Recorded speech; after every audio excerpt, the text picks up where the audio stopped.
Here's the reality. The image of a white Jesus has been used to justify enslavement, conquest, colonialism, the genocide of indigenous peoples. There are literally millions of human beings whose lives have been snuffed out by people who conquered under the banner of a white god. That is a far more significant problem than whether a black writer in 2013 suggests somewhat humorously, but perhaps seriously, that we should change Santa to a penguin. No one's going to die because of that iconography. The white Jesus, white God imagery has literally resulted in death. That's something folks ought to deal with. What Megyn Kelly said was very simply, quote, Santa is white, end of quote, and so is Jesus. So I think the real issue is, if you want to make a joke about Santa's whiteness, here's a way to do it that would not presume white normalcy or that white is the norm. You could say, for instance, and I would, that if there were Santa, he'd have to be white because no black man could break into millions of homes, even if he was bearing presents, and not be shot by some neighborhood watch captain. That's a way to be funny, but Fox News would never do that because that would presume that they had to admit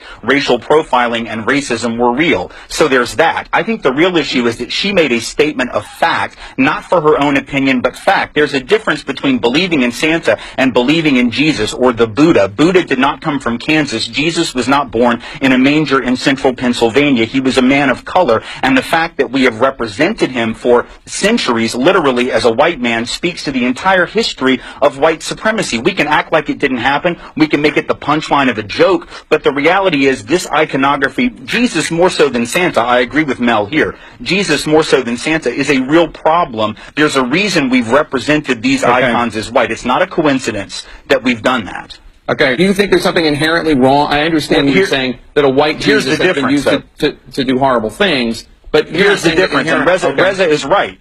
No, Reza's right, but the difference is that the power of others to make Jesus or to make Christ as they view him has never come close to the power of the European power to make Jesus white. In other words, black folks can think Jesus is black and view Christ as black, but at the end of the day, the image that has been used to dominate Christianity in this world and on this planet is the white image. So therefore, you can believe, you can think Jesus looks like whatever you want or that Christ looks like whatever you want. Ultimately, though, there is such a thing as power, and it's not equitable. And so if certain people have been able to impose their image of the Christ, of the Savior on others, or God, or Adam and Eve, the first human beings ostensibly as white people, to believe that that doesn't have an effect is to believe that advertising doesn't have an effect. It's to believe that companies that spend billions of dollars don't actually sell you stuff based on the images they use, which is nonsense.